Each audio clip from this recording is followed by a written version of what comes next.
మాట్లాడండి మీరు కూర్చుని మధ్యలో మీడియా వాళ్ళకి ఫోటో తీసుకుంటారు అట్లా స్టార్ట్ అయింది మేడం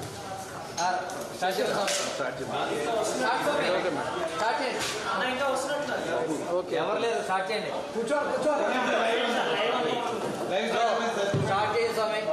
చెప్తే నీకు కాల్ చేస్తాను ఏముంది స్వామి ఇంకా నీకు లైవ్ పెట్టుకుంటున్నా ఎంతసేపు పెట్టుకుంటావు స్వామి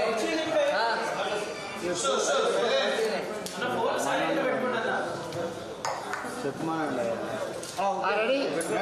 చెప్పుకోవాలనుకుంటా కాదు కదా కావాలనుకుంటే చెప్పి పెట్టుకుని స్టార్ట్ చేయండి స్వామి. మై డియర్ ఫ్రెండ్స్, నేను Vishnumurthy, assistant commissioner of police. గత 15 రోజుల నుంచి పోలీసుల మీద కావాలని బండలు వేస్తూ ఉన్నారు కొంతమంది. అట్లాగే చాలా సంవత్సరాల నుంచి పోలీస్ ఆఫీసర్స్ మనకు సెక్యూరిటీ ఇస్తున్నారని,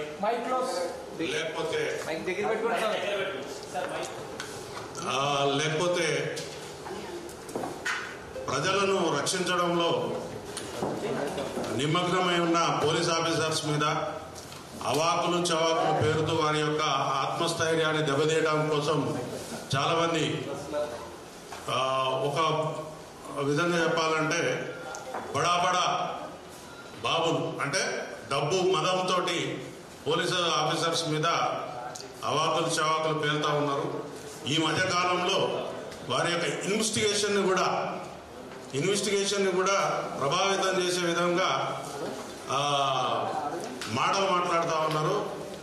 కొంతమంది ప్రెస్ కాన్ఫరెన్స్లు పెట్టి కూడా ముద్దాయిలుగా ఉన్నవాళ్ళు, కోర్టుల ముందు ముద్దాయిలుగా ఉన్నవాళ్ళు కూడా ప్రెస్ కాన్ఫరెన్స్లు పెట్టి మేము ఇది జడ్జిల పోస్టు వీళ్ళే చేస్తూ కొన్ని సంఘటనలను వీళ్ళు ప్రజల ముందు తప్పుగా ఎక్స్పోజ్ చేస్తూ ఉన్నారు. ఉదాహరణకు నిన్న ఒక ఫిల్మ్ యాక్టర్ ఒక ప్రెస్ మీట్ పెట్టి ఇది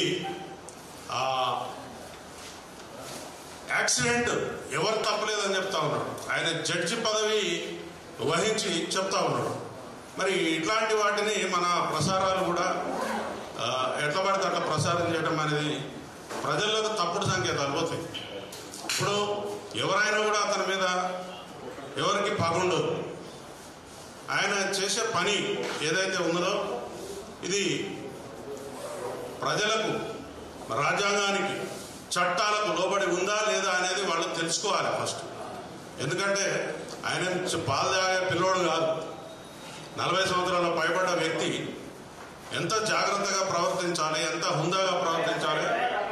ఒక సెలబ్రిటీగా ఉన్న వ్యక్తి చట్టాలను చదువుకోవాలి, అతని యొక్క పరిధులు తెలుసుకోవాలి. చట్టం నీకు స్వేచ్ఛగా పరిగెత్తవలసిన అవకాశం ఇచ్చిందని మనం ట్రాఫిక్ సిగ్నల్స్ చేస్తుంటే ఎర్ర సిగ్నల్ పడ్డ తర్వాత కూడా మనం పరిగెత్తుకుంటూ వెళ్తామా? వెళ్ళం. అట్లాగే మన పరిధులను మనం ఏర్పాటు చేసుకుని పని చేసుకుంటూ పోతే నీకు ఏం ప్రాబ్లం ఉండదు, సమాజానికి కూడా ఏం ప్రాబ్లం ఉండదు. ఇవాళ మేము ప్రెస్ మీట్ పెట్టి మొత్తుకునే అవసరం కూడా ఉండదు. 1,30,000 మంది పోలీస్ కుటుంబాలు ఉన్నాయి. ఒక బందోబస్తు నిర్వహించాలని అంటే దాదాపు ఒక 1 వీక్ నుంచి ఆ స్కీమ్ని వేసుకుంటాం. మేము 1 వీక్ నుంచి ఆ స్కీమ్ వేసుకుని ఆ స్కీమ్ ప్రకారంగా డిప్లాయ్మెంట్ చేస్తాం. ఒక పోలీస్ స్టేషన్ పరిధిలో 20 నుంచి 50 మంది కానిస్టేబుల్ ఉంటారు. మిగిలిన ఆఫీసర్స్ ఒక 10 మంది, అట్లా 50 నుంచి 60 మంది సిబ్బంది మాత్రమే ఉంటారు. ఒక ఏరియాలో ఏదైనా ఒక జనం గుమిగూడే పరిస్థితి వచ్చినప్పుడు దానికి తగ్గట్టుగా బందోబస్తు చేసుకోవడం కోసం మాకు చాలా విధి విధానాలు ఉంటాయి. ఇప్పుడు నాకు అర్జెంటుగా ఉంది కాబట్టి, నాకు అర్జెన్సీ ఉంది కాబట్టి నాకు బందోబస్తు ఇవ్వండి, నేను ఒక 1,00,000 మందిని జమ చేసుకుంటా, 10,000 మందిని జమ చేసుకుంటా అంటే అప్పటికప్పుడు సాధ్యం కాని విషయం. అది దానికి ఒక ప్రొసీజర్ ఉంటుంది. ఆ ప్రొసీజర్ ప్రకారమే పోవాల్సి ఉంటుంది. కానీ మేము కాగితం ఇచ్చేసినాం, మరి పర్మిషన్ వచ్చిందా లేదా అనే విషయాన్ని కూడా పక్కకు పెట్టేసి మేము కాగితం ఇచ్చినాము, వెంటనే మీరు బందోబస్తు వేసుకోవాలి, నాకు అక్కడ ఎటువంటి నష్టం జరగకుండా చూడాలి అనే ఒక పద్ధతిలో కొంతమంది ప్రయత్నం చేయడం అనేది మంచి పద్ధతి కాదు. నేను ఈ ప్రెస్ మీట్ సందర్భంగా ముఖ్యంగా పోలీసులను నోటికొచ్చి మాటలు తిడతా ఉన్నారు ఒక్కొక్కడు. కొన్ని సందర్భాల్లో అయితే పొలిటీషియన్లు కూడా బూతులు తిడతా ఉన్నారు పోలీస్ ఆఫీసర్లు. అది మీడియాలో కూడా చాలా సందర్భాల్లో వచ్చింది. కానీ మేము సహించుకుంటూ ఉన్నాం. ఒక్క 10 నిమిషాలు పోలీస్ ఆఫీసర్స్ మేము మాకు ఉద్యోగం చేయమని వదిలిపెట్టిపోతే మీ బతుకులు ఎక్కడుంటాయో ఆలోచించుకోండి. ఎక్కువ తక్కువ చేసి ప్రతిరోజు కూడా మార్నింగ్ 6 o'clock నుంచి మళ్ళీ పొద్దుగాల 6 గంటల వరకు పోలీస్ ఆఫీసర్ డ్యూటీ ఉంటుంది. మరి భోజనం చేస్తాడా, మంచినీళ్ళు తాగుతాడా, ఆయనకి ఫెసిలిటీస్ ఉన్నాయా, ఇట్లాంటి వాటి గురించి ఎవ్వరు మాట్లాడరు. ఉన్న వాటిలో పరిసరాలను అర్థం చేసుకుని అక్కడికక్కడే వాళ్ళు శారీరక అవసరాలు తీర్చుకుంటూ కూడా ఇల్లు ఆకిలు పట్టకుండా పనులు చేస్తూ ఉంటారు. అందరూ పండుగలు చేసుకుంటుంటే పోలీస్ ఆఫీసర్ రోడ్ల మీద ఉంటాడు. అందరూ ఎంజాయ్ చేస్తామంటే పోలీస్ ఆఫీసర్ బయట గేట్ దగ్గర ఉంటారు. ఎందుకు? Trained officers. ఈ సమాజం కోసం ట్రైనింగ్ ఇచ్చిన ఒక వ్యక్తి ఆయన అన్ని పరిస్థితులను తట్టుకొని నిలబడతాడనే ఒక ఉద్దేశంతో ఆయన పనిచేస్తాడు. కానీ మేము కూడా మనుషులమే, మాకు కూడా ఆకలి ఉంటుంది, దప్పిక ఉంటుంది, ఫ్యామిలీ ఉంటుంది, అన్ని విషయాలు ఉంటాయి. మరి మా యొక్క స్థితిని వీళ్ళు గమనించకుండా ఏదో ఒక నోటికొచ్చిన మాట మాట్లాడి అవమానపరచడం కోసం ప్రయత్నం చేస్తూ ఉంటే ఇది మంచి పద్ధతి కాదు. ఎవరి మీద ఎవరికి కోపాలు ఉండవు, తాపాలు ఉండవు. నువ్వు చట్టాన్ని అనుగుణంగా పనిచేస్తే నీకు ఒక మర్యాద ఉంటుంది. చట్ట ప్రకారం పోకపోతే మీకు రెస్పెక్ట్ ఉండదు. సింపుల్ విషయం ఇది. మీరు నాకు అక్కడ ఒక ఇన్సిడెంట్, నేను ప్రత్యక్షంగా చూడలేదు, కానీ ఆయన ప్రతి విషయాన్ని కూడా ప్రతి నిమిషానికి ప్రెస్ మీట్లు పెట్టడం, ఆయనకు నచ్చిన విషయాలు చెప్పడం, వదిలేయడం ఈ సమాజాన్ని గందరగోళపరుస్తూ ఉన్నాడు. అసలు ముద్దాయిగా ఉన్నవాడు ప్రెస్ మీట్ పెట్టచ్చా? ఆయనకు అది అధికారం ఉందా? ఆయన వారి యొక్క అభిప్రాయాలను ప్రజల్లో చెప్పొచ్చా? ఆయన రిమాండ్ ఖైదీ, ఆయనకు ఇంటర్మ్ బెయిల్ అయితే వచ్చింది, కానీ ప్రెస్ మీట్ పెట్టే అధికారం ఆయనకు ఉన్నదో లేదో నాకు తెలియదు, వారే చెప్పాలి. మరి ఇంకో విషయం కూడా చెప్పారు నిన్న. ఏం చెప్తా ఉన్నాడు? మీనాటి ఒక మిత్రుడు ఆయన ప్రశ్న అడిగితే ఆ విషయాలు చెప్పకూడదండి, నేను కొంత అమౌంట్ ఇస్తున్నా, మా సుకుమార్ గారు ఇస్తున్నారు, ఇంకొకళ్ళు ఇస్తున్నారు, దాన్ని ట్రస్ట్ పెట్టి మేము వేరే రకంగా దాన్ని ప్లాన్ చేస్తున్నామని చెప్పినాడు ఆయన. ఆ విషయం చెప్తే ఏమవుతుంది? ఆయన కేసులో ముద్దాయి ఎవరైతే బాధితులు ఉంటారో వాళ్లకు ఇండైరెక్ట్గా బ్రైబ్స్ ఇవ్వడం కిందకి వస్తుంది. అసలు ఈ విషయాలన్నిటి కూడా కోర్టు వారి దృష్టికి తీసుకుపోయి ఆయన బెయిల్ క్యాన్సిల్ అయిపోవాల్సిన అవసరం ఎంతైనా ఉంటుంది. ఎందుకంటే చట్టవిరుద్ధంగా ఆయన ప్రెస్ మీట్లు పెట్టడం, ప్రజలను గందరగోళం చేయడం, లేకపోతే ఒక డిపార్ట్మెంట్ మీద మాకెవరు మంచిగానే ఉన్నారని చెప్పుకుంటూ కూడా బండలు విసిరేయడం అనేది మంచి పద్ధతి కాదు. మీరు చూశారు, ఏ పోలీస్ ఆఫీసర్ కూడా నన్ను సంప్రదించలేదు, చేతులకు చెప్పారని చెప్పారు. ఆయన కాన్వాయ్ దగ్గర ఎవరైనా పోలీస్ ఆఫీసర్ మీకు కనిపించినారా? ఎంతో దూరంగా ఉన్నారు, 2 మీటర్లు 3 మీటర్లు దూరం ఉన్నారు. ఆ వెహికల్ దగ్గర ఎవరైనా కనిపించారా? చాలా మీడియాలో చాలా క్లిప్స్ వచ్చినాయి. ఆయన అక్కడ ఏం జరిగిందో అనే విషయాన్ని పక్కకు పెడితే ఆయన ఒక బాధ్యత గల పౌరుడిగా ప్రవర్తించలేదు అనే విషయాన్ని చెప్పగలుగుతాం. ఎందుకంటే ప్రాథమిక హక్కులు ఎంతైతే కఠినంగా మనం అమలు పరచాలని కోరుకుంటామో ఆయన యొక్క విధులు కూడా ఉంటాయి. ఒక మనిషి బాధ్యతలు, విధులు ఉంటాయి. లేమ్యాన్ చదువు రాని వాడు, ఈ సమాజంలో ఎటువంటి ప్రాతినిధ్యం లేనివాడు, నాకు ఈ చట్టాల గురించి తెలియదు అంటే నడుస్తుంది. కానీ నువ్వు సెలబ్రిటీగా ఉండి, నువ్వు కొన్ని వ్యవస్థలను శాసించే పరిస్థితిలో ఉండి, నువ్వు తిరగబడే పరిస్థితిలో ఉండి నాకు చట్టం తెలియదు, నేను వెళ్తా, నేను ఉంటా అంటే ఇట్ ఈస్ నాట్ కరెక్ట్. ఇంకొక విషయం ఏంటిదంటే, నా దగ్గర డబ్బులు ఉన్నాయి కదా అని 50 మందికి మనుషుల్ని పట్టుకుని పోయి ఎక్కడ పడితే అక్కడ దౌర్జన్యం చేయటం అనేది కూడా కరెక్ట్ విషయం కాదు. వారు ఆ బౌన్సర్లను పెట్టుకుని బయటకు వచ్చే సందర్భంలో కూడా వారికి పర్మిషన్ ఉందా, ఆ బౌన్సర్లు ఏ చట్టం ప్రకారం కనపడే వాళ్ళందరినీ నూకేసుకుంటూ వెళ్ళిపోయినారు, వాళ్ళు చేసినందువల్లే ఇక్కడ ఆ పని జరిగిందని చెప్తా ఉన్నాం. ఒక వ్యక్తి మరణిస్తే కనీసం తోల వేయడం దగ్గరుండి ఏం జరిగిందని కనీసం ఒక నిమిషం ఆగి వెళ్తారు. చిన్న యాక్సిడెంట్ అయితే, ఒక కుక్క పిల్ల చనిపోతే, లేకపోతే ఒక పశువు చనిపోతేనే మనం ఆగి దాని గురించి తెలుసుకుంటాం.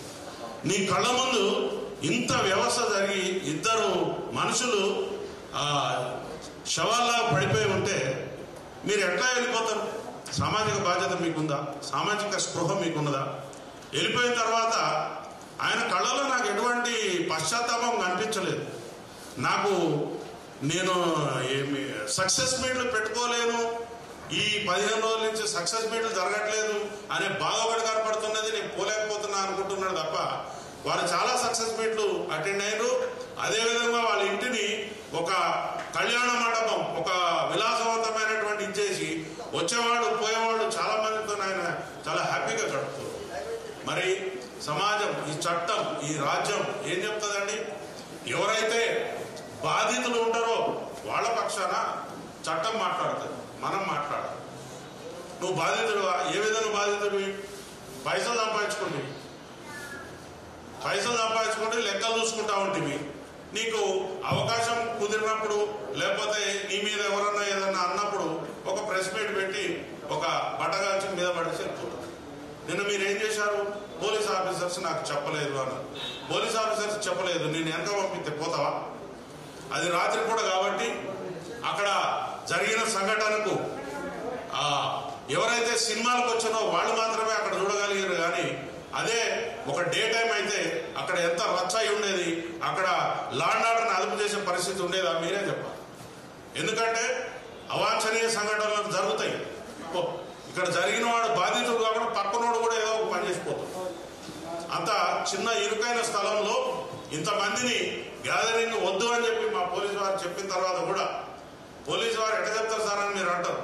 ఒక అప్లికేషన్ నా దగ్గరికి వస్తుంది, ఆ అప్లికేషన్ మీద నేను ఎటువంటి రెస్పాన్స్ ఇవ్వకపోతే దాని మీద మీరు మాకు పర్మిషన్ వచ్చిందా లేదా అని కాగితం మీద రాపించుకుని తీసుకుపోవాల్సినటువంటి బాధ్యత ఎవరైతే నిర్వాహకుడు ఉంటాడో అనుకుంటారు. సింపుల్ విషయాలు. మనం ఒక ఇంటికి పోతాం, తలుపు కొడతాం, తలుపు తీయలేదని చెప్పి సక్క ఇంట్లో పోయి కూర్చుంటామా? నేను తలుపు కొట్టిన తర్వాత చాలాసేపు అడిగినా. నీకు ఒక బాధ్యత ఉంది, రెస్పాన్సిబుల్. అది పబ్లిక్ ప్లేస్. నువ్వు బాధ్యత ఉన్నప్పుడు ఆ రెస్పాన్సిబిలిటీని భుజం మీద తీసుకోవాలి. నువ్వు తెలుసుకోవాలా? తెలియకపోతే తెలుసుకోవాలి. కానీ నీ సినిమాలలో కూడా ఏం పెడుతున్నావు? ఓ పోలీస్ ఆఫీసర్లను నంగా చేసి బట్టలు ఇప్పి ఆ ఆఫీసర్ల మీద నువ్వు తుపాకులు పెట్టుడు, లేకపోతే ఇంకో రకంగా ఇంకో నీచమైనటువంటి ఇచ్చేసి, అసలు ఈ సెన్సార్ వాళ్ళు ఏ రకంగా ఈ పర్మిషన్లు ఇస్తున్నారో అర్థమవుతుంది. ఒక బాధ్యత కలిగినటువంటి ఒక పదవులు ఉన్నటువంటి ఒక పోలీస్ ఆఫీసర్ క్యారెక్టర్ నువ్వు తీసుకుని ఆయన బట్టలు చింపేసి రాత్రిపూట నువ్వు బట్టలు చింపి పోలీస్ స్టేషన్ వదిలిపెడితే ఆ పోలీస్ స్టేషన్ ఉన్న కుక్క కూడా ఆయనను గుర్తుపట్టదు.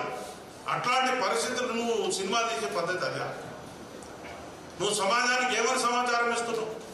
పోలీసుల మీద పబ్లిక్ తిరగవాడమంటున్నావా? మరణవాడి పోలీసుల మీద చట్టాన్ని చేతిలో తీసుకుని పబ్లిక్ లో అన్రెస్ట్ చేయాలని చూస్తున్నావా? స్టేట్ అనేది ఏంటిది? రాజ్యం అనేది, రాజ్యంలో ఒక పద్ధతి ఉంటుంది, దానికి ఒక రాజ్యాంగం ఉంటుంది, చట్టాలు ఉంటాయి. చట్టాల ప్రకారం మనం బతకాల్సిన అవసరం ఉంటుంది. ఎవరైనా కూడా ప్రతి విషయాన్ని కూడా మన సొంతంగా చేతుల్లో తీసుకోకూడదు. ఇంట్లో కూడా నీ పిల్లల్ని నువ్వు కొడతావంటే 1-2 సార్లు వాడు మరవాడతాడు. మనం ఒక సొసైటీలో ఉన్నాం. ఆ సొసైటీ యొక్క కట్టుబాట్లు ఉంటాయి. కట్టుబాట్లు అంటే చట్టాలు ఉంటాయి. నువ్వు ఎలా బిహేవ్ చేయాలని ఉంటుంది. అవన్నీ తెలుసుకోవాల్సిన బాధ్యత ఉంటుంది. నువ్వు నాకు హక్కులు, నీకు హక్కు అంటే తెలియదు, బాధ్యత అంటే తెలియదు. నీకు బాధ్యత లేని సమాజం బిడ్డ అని నేను భావిస్తున్నాను. ఎటువంటి బాధ్యత లేదు. 130 మంది 1,30,000 కుటుంబాలు ఉన్నటువంటి పోలీస్ డిపార్ట్మెంట్ ఈ సమాజాన్ని ఆర్డర్లో పెట్టడం కోసం అనునిత్యం ప్రతిరోజు ప్రతి క్షణం పనిచేస్తా ఉంది. నీలాంటి వీరులు శూరులు చాలా మంది వచ్చారు, కాలగర్భంలో కలిసిపోయారు. నువ్వేదో సినిమాలో డైలాగులు వేసి అది లేదు ఇది లేదు చేస్తే మొత్తం నీ రీళ్ళన్నీ కట్ అయిపోతాయి. నీ రీళ్ళన్నీ కట్ చేస్తాం. ఒక్క పోలీసు కూడా నీ దగ్గర రావద్దని మేము చేసినాం అనుకో, ఎట్లుంటుంది? రేపు నువ్వు పబ్లిక్లో తిరగలుగుతావా? ప్రైవేట్ సైన్యాన్ని పైవాళ్ళను నల్ల బట్టలు వేసుకుని ఆయనకి ఏం తెలుసు? ట్రైనింగ్ చేసింది ఆయన. చట్ట ప్రకారం ఆయనకు ఉందా? చట్ట ప్రకారం ఆయనకు తుపాకులు పట్టుకుని నీ వెనకాల పబ్లిక్ని దొమ్మిలకు ఉసుకొల్పే అధికారం ఉందా మీకు? లేదు. చక్కగా సన్నాయి నొప్పులు నొక్కుతా ఉన్నారు అక్కడ వచ్చి. మీరు అసలు రెస్పాన్సిబిలిటీ లేదు నీకు, పబ్లిక్ రెస్పాన్సిబిలిటీ లేదు. వచ్చినావు ఈ జూబ్లీ హిల్స్ లాంటి తెలంగాణ గడ్డకు హృదయం లాంటి జూబ్లీ హిల్స్ లా రూపాయలు ఖర్చు పెట్టకుండా భూములు జాగ్రత్త వచ్చినాయి మీకు. అయ్యి పబ్లిక్ పైసలు, ప్రజల యొక్క సొమ్ము. నువ్వు ఒక ఇండస్ట్రీని డెవలప్ చేస్తావని చెప్పి మీకోసం మా త్యాగాల మీద మేము ఇచ్చిన సొమ్ము తీసుకున్నారు. ఎంజాయ్ చేయండి, కట్టుకున్నారు, రిలీజ్ అయిందా ఉండండి. కానీ మీరు అక్కడ ఎటువంటి దుర్మార్గాలు చేస్తున్నారు అంటే అడిగేటోడు లేడని, క్వశ్చన్ చేసేటోడు లేడని మీ ఇష్టం వచ్చినట్టు నాటకాలు చేసుకుంటూ పోతే సమాజం ఊరుకో. ముఖ్యంగా ఎవడో ఒకడిగా కడుపు మండుతుంది, దానికి తీవ్రంగా మీరు భారీ మూల్యం చెల్లించవలసి ఉంటుంది. చట్టం, యాక్ట్, చట్టం తెలుసుకుని చట్టాన్ని గౌరవిస్తూ చట్ట పరిధిలో ఉంటేనే ఈ దేశంలో పౌరుడవుతావు. లేకపోతే ఈ రాజ్యంలో నీకు ఎటువంటి స్థానం ఉండదు. నాకు కొమ్ములు ఉన్నాయి, లేకపోతే నాకు అపరిమితమైనటువంటి పవర్స్ ఉన్నాయి, నాకు తుపాకులు ఉన్నాయి, కత్తులు ఉన్నాయి, కటారులు ఉన్నాయి అంటే ఏం జరిగింది? మొన్న మీ సోదర సభ్యులు ఇచ్చిన తుపాకులు వాపసు ఉంచుకున్నారు. పబ్లిక్ అన్రెస్ట్ అయితే ఏమైంది? మీకు ఊర్లో వదిలిపెట్టి పారిపోవాల్సిన పరిస్థితి వచ్చింది. మీరు చక్కగా ఉన్నారు, మీరు కోర్టు తలుపు తట్టారు, మీరు కోర్టు యొక్క నిబంధనలను తూచా తప్పకుండా పాటిస్తూ మీరు చట్టబద్ధమైనటువంటి జీవితాన్ని గడిపితే ఎవరికి అభ్యంతరం లేదు. పొద్దున్న లేచి టీవీ పెట్టగానే వాడిని తింటాడు, వీడి తింటాడు. ఏంటిదండి ఇది? What is this? We are in the society. నువ్వు ఏమనుకుంటున్నావు? నీ పైవానికి ఎవడి ముందు చూపిస్తున్నావు? నీ ఇంట్లో నీ కాంపౌండ్ లోపల చూపించాలి. ఎట్లా మీరు చట్ట పరిధిలో ఉన్నటువంటి అంశాల మీద స్పందిస్తారు? ఎట్లా మీరు ఇది కాదు అని చెప్తారు? మీ దగ్గర ఏమి ఏజెన్సీ ఉంది? ఈరోజు డెమోక్రసీకి దేవాలయం లాంటి మన అసెంబ్లీలో ఒక వ్యక్తి ఒక చిన్న కేసు గురించి 1 గంట ప్రజా ధనం వృధా అయిందనంటే మీరు ఈ రాష్ట్రాన్ని ఏ స్థాయిలో ఇబ్బంది పెడుతున్నారో అర్థం చేసుకోండి. అన్ని పనులు ఇడిచిపెట్టుకుని ఇది ఇట్లాంటిది ఒక కామన్ కేసు. అది నువ్వు చట్టపరంగా నువ్వు నిర్దోషివైతే ముద్దాయి ఉన్నావు, నీకు ప్రొసీడింగ్స్ ఉంటాయి, దాని ప్రకారంగా నువ్వు వెళ్ళాలి, లా ప్రకారంగా నడుచుకోవాలి, తీపించుకోవాలి, నీ మీద కేసు లేదు. కానీ నువ్వు ఇట్లా పబ్లిక్లో రచ్చరచ్చ చేసి నేను డబ్బులు ఇస్తున్నా, ఎవడికి కావాలా నీ ముష్టి? ఎవడికి కావాలి నీ ముష్టి? నువ్వు 10 కోట్లు ఇచ్చి 50 కోట్లు ఇచ్చి 100 కోట్లు ఇచ్చినా పోయిన ప్రాణాన్ని తిరిగి తీసుకురాగలుగుతావా? మళ్ళా ఒక్కొక్కడు సన్నాయి నొప్పులు నొక్కుతా ఉన్నారు. పోలీసు వాళ్ళు మంచిగా ఉన్నంతసేపు మంచుకుంటారు. మాకు కానీ కష్టం కలిగి మమ్మల్ని కానీ తీవ్రమైనటువంటి మీ పదజాలంతో ఇబ్బంది పెట్టినంటే మాత్రం ఎక్కడెక్కడ ఏమేమి కట్ చేయాలని అన్ని కట్ చేస్తాం. Be careful my dear friends. మీరు చట్టాన్ని ఉల్లంఘించడానికి ప్రయత్నం చేస్తేనే మీరు ముద్దాయిలైపోయారు. దానికి చట్టపరమైనటువంటి శిక్షలకు మీరు అర్హులవుతారు. కాబట్టి నేను ఇంకొక విషయం కూడా చెప్తాను. మీరు ఇంటి నుంచి బయటకు వెళ్ళేటప్పుడు, బయట నుంచి ఇంటికి వచ్చేటప్పుడు ఒక రకరకాల కాన్వాయ్లు దర్పం ప్రదర్శిస్తూ ఉంటారు. ఆ దర్పం కూడా అవసరం లేదు. సైలెంట్గా పోయి ఎవరో చాలామంది ఉన్నారు, చిన్నప్పుడు మీరు ఏం సినిమాలు తీస్తున్నారండి? సమాజానికి ఉపయోగపడే సినిమాలు తీస్తున్నారా? భారతదేశ కీర్తి ప్రతిష్టలు ఇనుమడింపజేసే సినిమాలు తీస్తున్నారా? రైతు కుటుంబం సినిమా తీస్తున్నారా?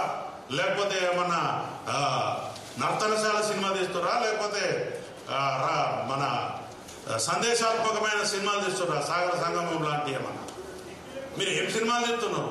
దొంగతనం ఎట్లా చేయాలి, లంగతనం ఎట్లా చేయాలి, ఎట్లా మారిపోవాలి? కనీసం మహిళలు అంటే మీకు గౌరవం కూడా లేదు. మహిళలు అంటే గౌరవం కూడా లేదు నీకు. ఇంతవరకు ఎవరు అడిగి ఉండడు ఈ ప్రశ్న. నువ్వు హీరోయిన్ పట్టుకుని ఏమంటావు? అరే 1000 రూపాయలు ఇస్తా, అది ముందు వేరే అడుగురా అంట.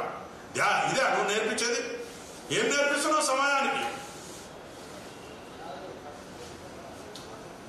ఒకసారి సినిమా తీసేటప్పుడు మా బిడ్డలు గరీబోళ్ళు ఎందుకు తీసే నీ 3000 5000 రూపాయల టికెట్ల కొని ఎందుకు పోవాలి? దానికి ఒక హైప్ క్రియేట్ చేస్తున్నావు. దానికి ఒక థియేటర్ లేకుండా, ఇంకొక కొత్త సినిమా లేకుండా మీరు సినిమాలను పంచుకొని టైంలీ నెలకొకటి సినిమా పెట్టుకోవాలా. ఆ సినిమా తప్ప ఇంకొక సినిమా ఆడద్దు. ఏముంది మీ దాదాగిరి? మీకు ఆ రైట్ ఉందా? ఒక ఉపాయం ప్రకారం నీ సినిమా తప్ప ఇంకొక సినిమా లేకుండా చేసి ప్రజలను ఆ సినిమానే ఖచ్చితంగా చూసేలా మీరు మలుపుతా ఉన్నారు. ఒక కెనాల్ వాటర్ పోతుంటే ఏ పంట పొలంలోకి మలపాలనో రైతుకు తెలిసిన లాగా మీరు దీన్ని పండించుకుంటున్నారు. సినిమా టాకీస్లా రేట్లు 100 రూపాయలు, 50 రూపాయలు, 20 రూపాయలు. ఆ రేట్లు 100 పక్క 4 సున్నాలు, 25 పక్క 2 సున్నాలు. ఏంటిదండి? What is this? నిన్నెవరు మేము బతిలాండి మా కోసం ఒక ఇట్లాంటి సినిమా తీసి పెట్టారు. నేను ఇక్కడే చెప్తున్నా, నువ్వేమన్నా పారాది సినిమాలు చూస్తున్నావా బాబు? ఈ దేశాని కోసం ఏమన్నా చెప్తున్నావా? అట్లాంటి సినిమాలు చూస్తే ఏమన్నా జ్ఞానం వస్తుంది. జై భీమ్ లాంటి సినిమాలు చూస్తే రాజ్యాంగం గురించి తెలుస్తుంది.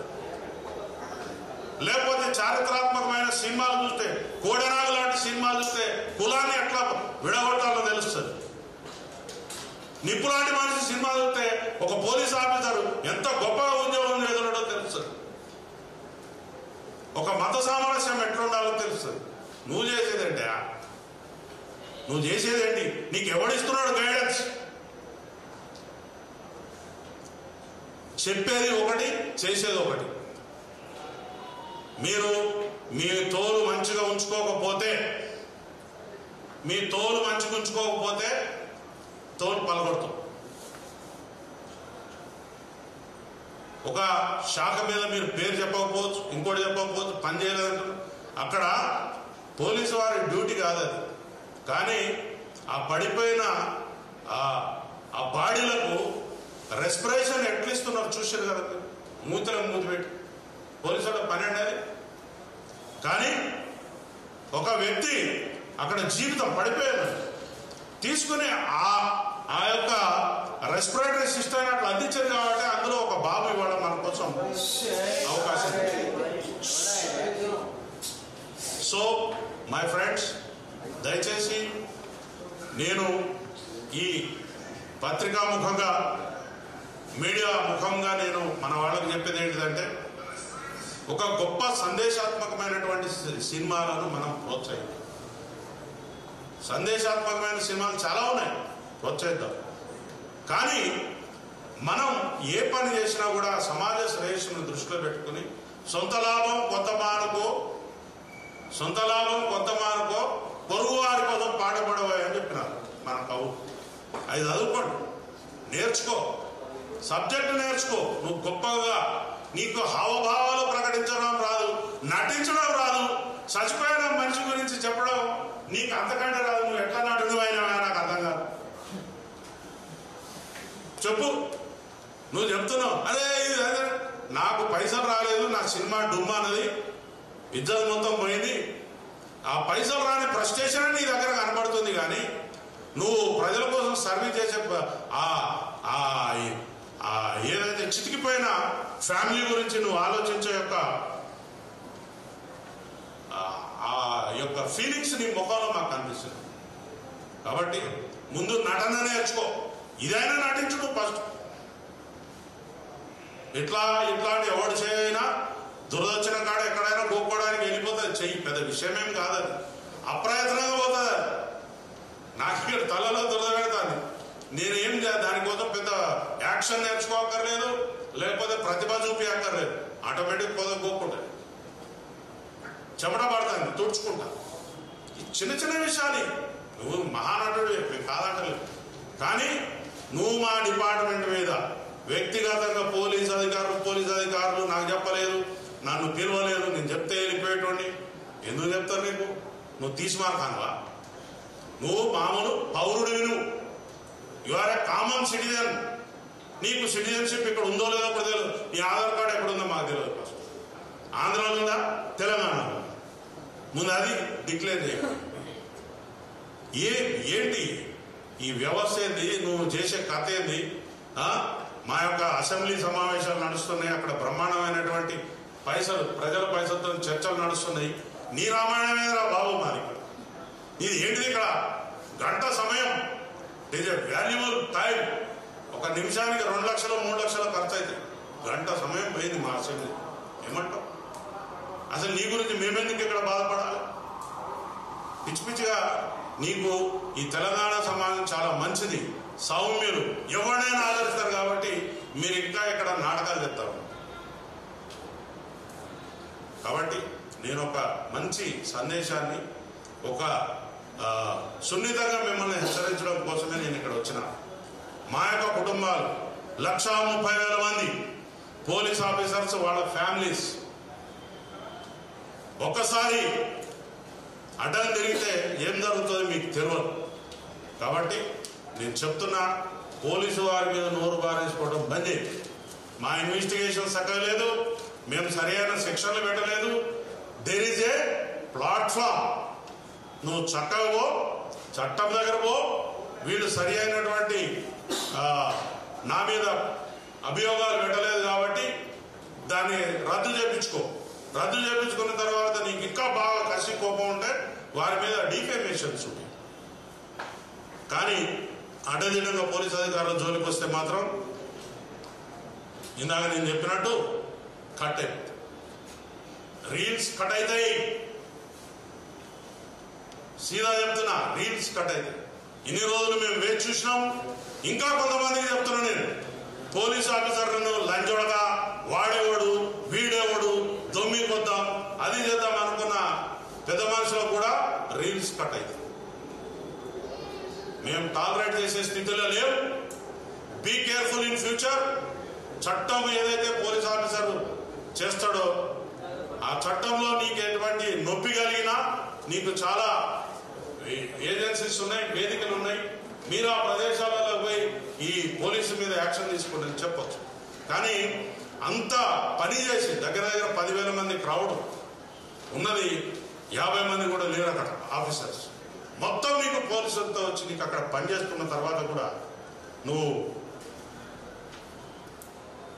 పోలీసుల్ని కించపరిచినట్టు మాట్లాడుతున్నావు అని అంటే నువ్వు ఏమన్నా, నీకు దమాకు ఉండి మాట్లాడుతున్నావా, దమాకు లేక మాట్లాడుతున్నావా, లేకపోతే సామాజిక స్పృహ ఉన్నదా, చట్టం చదువుకున్నావా? ప్రతి ఒక్క పౌరుని బాధ్యత రాజ్యాంగం గురించి తెలుసుకోవటం, చట్టం గురించి తెలుసుకోవటం. చిన్న చిన్న విషయాలు కూడా మీరు ముందేసుకుని ఎవరిని బ్లేమ్ చేద్దాం అనుకుంటున్నారు, ఎలా బయటపడదాం అనుకుంటున్నారు? This is not the way. నువ్వు ఎవరినో బదనాం చేసి బయటపడాలనుకునేది తప్పు. నువ్వు చేసింది తప్ప రైటా అనేది కూడా నేను చెప్పాను. ఎందుకంటే నీ విజ్ఞప్తి వదిలేస్తా, నీ దగ్గర ఉన్న చట్టాన్ని నడిపించే న్యాయవాదులు మీ దగ్గర ఉన్నారు, వారు చెప్తారు. అంతేగాని కోర్టు ఏం చెప్పింది, కోర్టు విషయాన్ని నేను మాట్లాడకూడదు. కానీ ఏం చెప్పింది? నీ కోర్టు కేసు తీసేసిందా? తీసేస్తే మరి మంచిగా హ్యాపీగా తెలియదు. తీసేసినాక మాత్రం నువ్వు ముద్దాయి కదా. ముద్దాయి ఏం చేయాలి? నీకు రెగ్యులర్ బెయిల్ కూడా కాదు, ఇంట్రీమ్ బెయిల్. నువ్వు దాన్ని చూసుకుని నాకు అంతా స్వేచ్ఛ వచ్చేసింది అనుకోవద్దు. You are under the clutches of law. చట్టాన్ని నువ్వు ఖచ్చితంగా పాటించవలసినదే.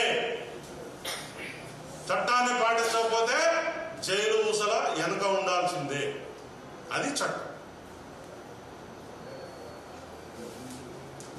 మీరేమన్నా మాకు చుట్టమా? మీరేమన్నా మాకు శత్రువా? మీరేమన్నా మాకు లేకపోతే పాలోడా పగోడా ఏమున్నది మీతో మనం. కాబట్టి మీ అనుభవం మీకు 22 సంవత్సరాల అనుభవం 37 అనుభవం మాకు అవసరం లేదు. కానీ మీరు చట్టాన్ని మాత్రం ఖచ్చితంగా గౌరవించాల్సిందే. మీది ఏం కేసు అండి? ఇట్లాంటి కేసులు ప్రతిరోజు పదుల సంఖ్యలో రిపోర్ట్ అవుతాయి. You are one of the accused. ఇట్లాంటి కేసులా నువ్వు ఒక నేరస్తుడివి మాత్రమే. మరి చట్టం గురించి రకరకాల ఇలిస్ట్రేషన్స్ ఇస్తా ఉన్నారు. ఏదున్నా కూడా పేపర్ మీద ఏదైతే ఉన్నదో గదే. పేపర్ మీద లేని దాని గురించి మనం పట్టించుకోవాల్సిన అవసరం లేదు. నిన్న నువ్వు పదే పదే నాకు ఆ కుటుంబం మీద బాధ్యత ఉన్నది, ఇది ఉంది అది ఉంది, పైసలు పెట్టి ఎంతమందిని కొంటావు? నువ్వు ఉన్నదే లీజు జాగలో ఉన్నావు. జూబ్లీ హిల్స్లో భూమి రానంటే ఎంత అయితే రూపాయి 2 10,000 వస్తుందా? ఎవరో రాజకీయ నాయకుడు ఇక్కడ మీ ఇండస్ట్రీ డెవలప్ కావాలని చెప్పి మీకోసం ఒక సౌలత్ కనిపించదు. వాపును చూసి బలమై పోయిపోదు. మీకు అంత వాపే అది. ఎప్పుడు పోతుందో ఆ గాడికి పోతుంది. పబ్లిక్ తీసి పడేస్తారు. ఆల్రెడీ సగం తీసేసింది, మిగిలింది కూడా పోతుంది. దయచేసి మా కుటుంబాల నుంచి ప్రతినిధిగా నేను మాట్లాడుతున్నా. పోలీసు వారిని కించపరిచేలాగా కానీ, అవమానించేలాగా కానీ, లేకపోతే బెదిరించేలాగా కానీ ఎవరైనా ప్రవర్తన చేస్తే మాత్రం అది మీ పొంద మీరే తవ్వుకున్నట్టు అవుతుంది. ఈసారి నుంచి ఉపేక్షించేది లేదు. చట్టపరంగా ముంగడిపోతాం, న్యాయపరంగా ముంగడిపోతాం. ప్రజలలో కూడా తీసుకుపోయి మీ బట్టలు కూడా తీపిస్తాం. పబ్లిక్ లో కూడా పోయి ఊరూరికి మీటింగ్లు పెట్టి మీ బట్టలు కూడా తీపిస్తాం. Be careful. Thank you very much.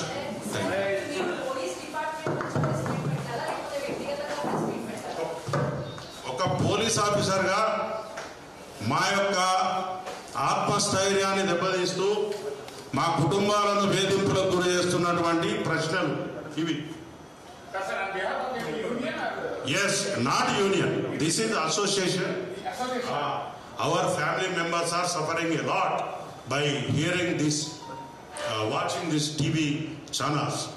ప్రతిరోజు చెప్పండి.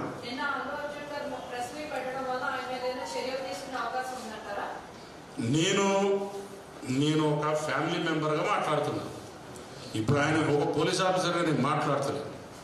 మా ఫ్యామిలీస్ మా యొక్క ఆత్మస్థైర్యాన్ని దెబ్బతీస్తూ మా యొక్క కుటుంబాలను డిఫెన్స్లో పెడుతున్నాడు ఈయన మాటలు.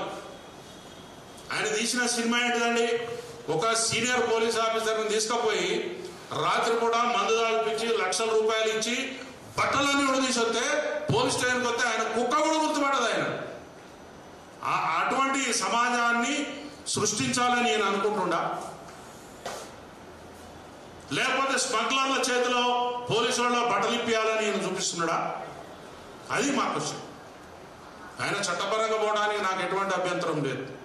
As a citizen of India is having every right to approach anyway. మేము ఆ సినిమా వచ్చి కూడా ఇవ్వాలి కాదు, దాదాపు 2 ఏళ్ళైంది, 3 ఏళ్ళైంది, 4 ఏళ్ళైంది. నాకు ఎవరో చెప్తే వినని. కానీ ఒక వ్యక్తిని కానీ, ఒక సంస్థను కానీ,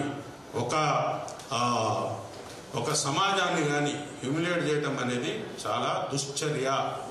నువ్వు ఈ సమాజంలో బతికే మనిషిగా నీకు ఎటువంటి రైట్ లేదు. సినిమా కూడా ఎంటర్టైన్మెంట్, ఐ లవ్ ఇట్, ఎంటర్టైన్మెంటే. కానీ నువ్వు ఎంటర్టైన్మెంట్ ఎక్కడ దాకా ఉండాలి?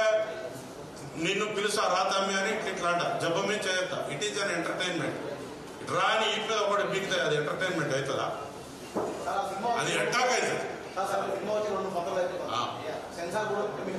అవును, నేను అడుగుతున్నా కదా, ఇప్పుడు నేను ఏమంటున్నా, సెన్సార్ బోర్డు చర్యలు తీసుకున్నదని అడుగుతున్నా. నేను వాళ్ళు ఇవ్వద్దు వీడు ఇయ్యద్దనే అడుగుతున్నా.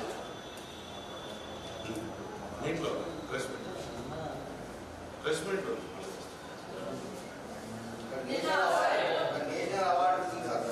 అమ్మా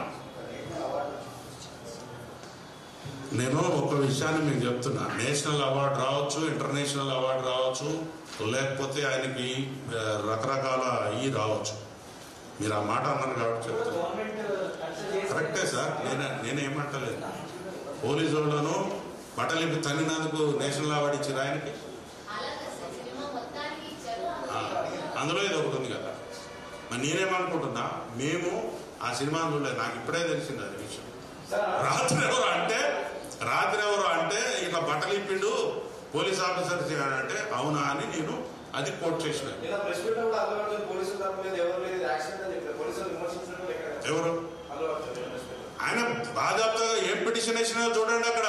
లేలే కోర్టులో వారు ఏమని సమర్పిస్తున్నారు వాళ్ళు, పోలీసులదే మాకేం సంబంధం లేదు, కనీసం నన్ను చూడటానికే వాళ్ళు పోలీసులు ఒక మాట చెప్పండి. పోలీస్ ఆఫీసర్ చెప్తున్నాడు కదా, వాళ్ళు ఏమని చెప్తున్నారు, ఇది ఒక accident. How can you judge? మీరు జడ్జ్ కాదు కదా. ఇట్ ఈస్ అది ఎక్కడుంది, ఎవరు తేల్చాలి? కోర్టు తేల్చాలి. మీరేమని చెప్పాలా, నేను ముద్దాయిని, నాకు ఈ కేసుకి ఎటువంటి సంబంధం లేదని కోర్టు చెప్పుకోవాలి. You are not suppose to express your views before the media. ఉంటుంది, ఎందుకుంటా ఎవరమ్మా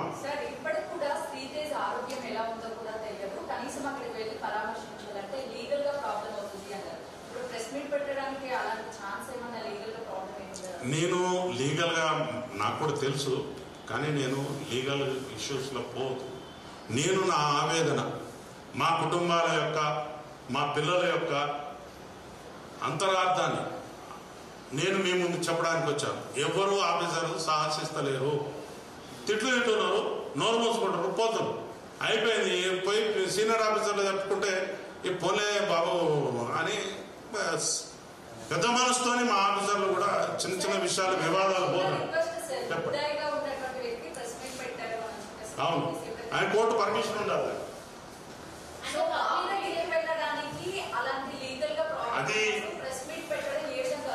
అది నేనేమంటున్నా, వారి దగ్గరికి వెళ్ళాలా వెళ్ళొద్దా అనేది వారి యొక్క వ్యక్తిగత నిర్ణయం. అక్కడికి పోయి నేను ఇక్కడికి వచ్చిన నా బాధ చెప్పుకున్నా మీకు. మా 1,30,000 ఫ్యామిలీస్ పరిస్థితి, మా కుటుంబ సభ్యుల యొక్క బాధ మీకు వ్యక్తీకరించాలి. ఎవరు నాకు తెలియదమ్మా. Just I'm talking, I'm confined at my family level.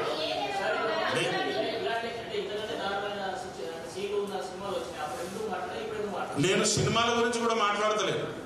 ఆ సినిమాలు తీశారు, వారు ఎప్పుడు పోలీసులను వ్యక్తిగతంగా నువ్వు మంచిగా పని చేయట్లేదు, నువ్వు అది చేస్తావు, నీ గురించి నాకు నష్టం జరిగిందని ఏ ఫిలిం యాక్టర్ కానీ ఆ సంస్థలు కానీ నాకు చెప్పలేదు. కానీ డెలివరీగా ఇప్పుడు ఇక్కడ ఏం జరుగుతుందంటే, నేను తప్పించుకోవడం కోసం పోలీసుల మీద బదనామా నొక్కేద్దాం మనం.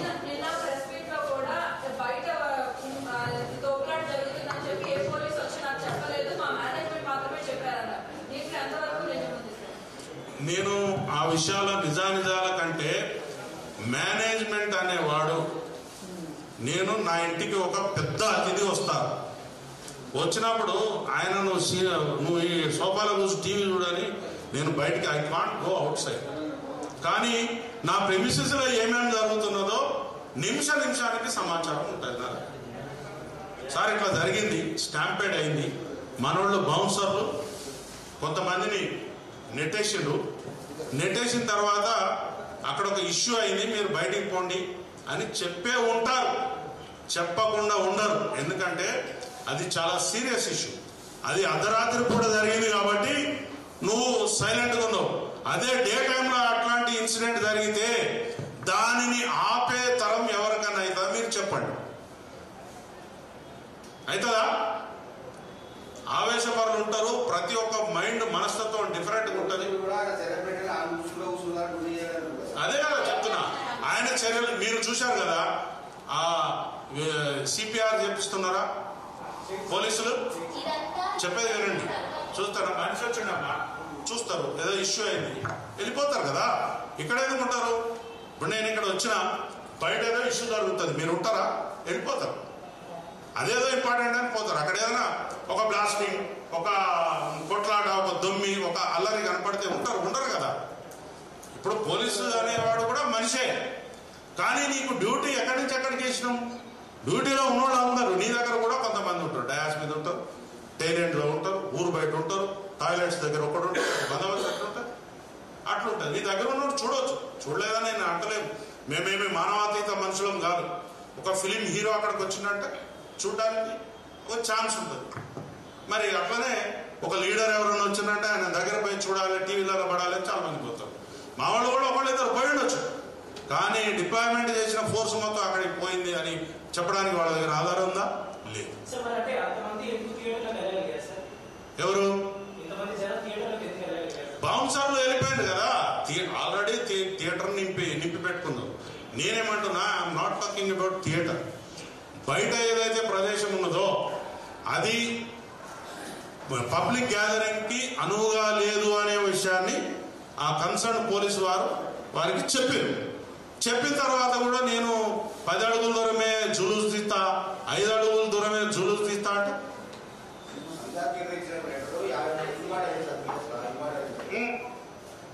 సో ఇన్వార్డ్ అయితే ఏంటిది? సో చెప్పండి, ఇన్వార్డ్ అయింది, నేను చూడను, నా 4 రోజులు టైం పడుతుంది. What is the responsibility of the officer? ఎట్లా పంపుతారు? చెప్పేది వినండి. ఆల్రెడీ నువ్వు పబ్లిక్ గ్యాదరింగ్ లోకి వచ్చేసినావు, నీ చుట్టూ ఒక 5,000 మంది ఉంటారు. నా దగ్గర ఉన్నది 20 మంది 30 మంది స్టాఫ్. నేను 20 మందితో నేను 5,000 మందిని కంట్రోల్ చేయగలుగుతానా?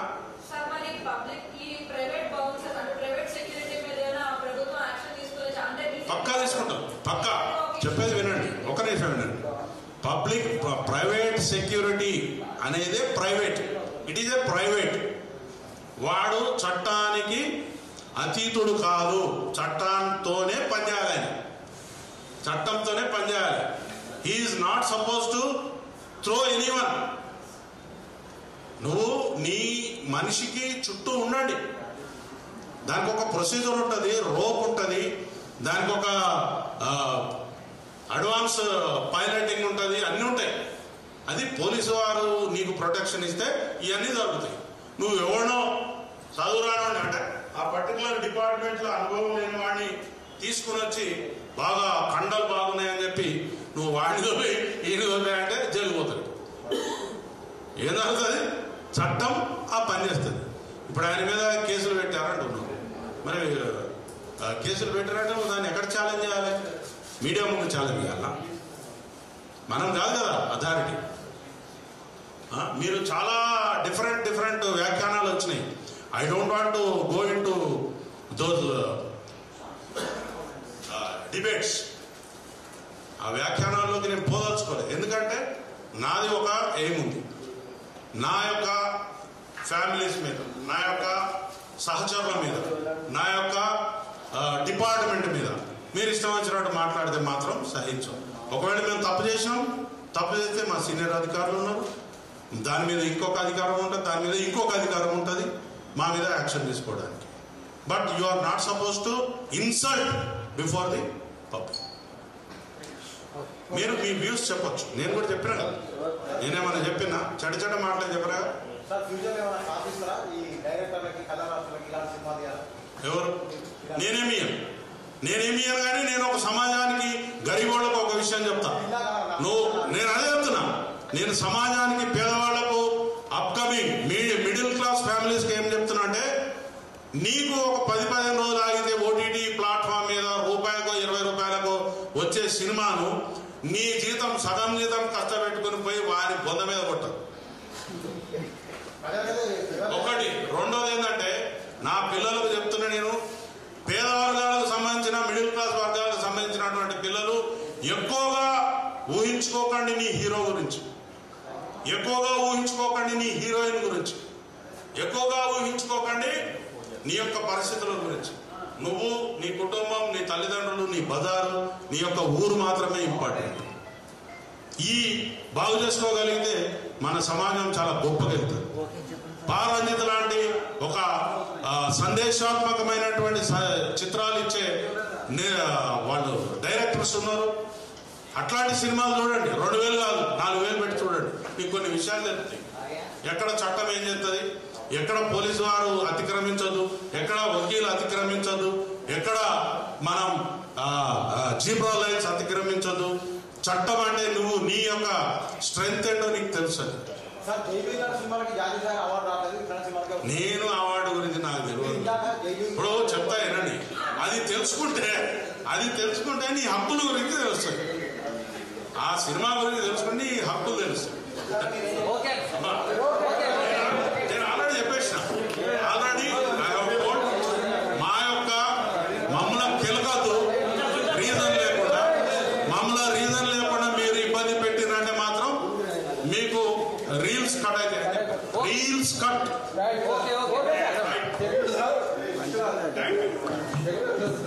ఓకే